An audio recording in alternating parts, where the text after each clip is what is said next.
ഇതുപോലുള്ള വെടികെട്ടുകൾ ഇത് തുടരണോ, അതിനെ സംബന്ധിച്ചൊക്കെ പല വിധത്തിലുള്ള അഭിപ്രായങ്ങൾ ഉയർന്നു വന്നിട്ടുണ്ട്. കേരള ഹൈക്കോടതിയിൽ ഇന്ന് ഈ കാര്യം എടുക്കുന്നുണ്ട്.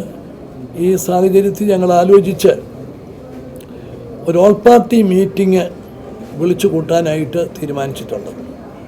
പിന്നെ ഇതിൻ്റെ ദുരിതാശ്വാസ പ്രവർത്തനങ്ങൾക്ക് വേണ്ടി ഇന്നലെ തന്നെ 20 കോടി രൂപ അനുവദിച്ചു.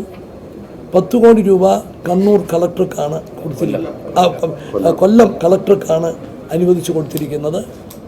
ബാക്കി രൂപയുടെ ഇതിൻ്റെ ദുരിതാശ്വാസ പ്രവർത്തനത്തിന് വേണ്ടി വിനിയോഗിക്കും. പ്രൈവറ്റ് ഹോസ്പിറ്റലിലെ ട്രീറ്റ്മെൻറ്റ് എല്ലാം സൗജന്യമാണ്. അത് വ്യക്തമായി നിർദ്ദേശം കൊടുത്തിട്ടുണ്ട്. അതുപോലെ കൊല്ലത്ത് അച്ഛനും അമ്മയും നഷ്ടപ്പെട്ട 2 കുട്ടികൾ, കിഷോർ ആൻഡ് കൃഷ്ണ, വിദ്യാർത്ഥികളാണ്. അവരുടെ അച്ഛൻ ബെൻസിയും അമ്മ ഗിരിജയും മരിച്ചു. അവർക്ക് പിന്നെ വേറെ ആരും അടുത്ത ആയിട്ടില്ല. അപ്പോൾ ആ കുട്ടികളുടെ സംരക്ഷണം ഗവൺമെൻറ് ഏറ്റെടുക്കുന്നത് സംബന്ധിച്ച് റിപ്പോർട്ട് തരാൻ റവന്യൂ പ്രിൻസിപ്പൽ സെക്രട്ടറിയോട് ആവശ്യപ്പെട്ടിട്ടുണ്ട്.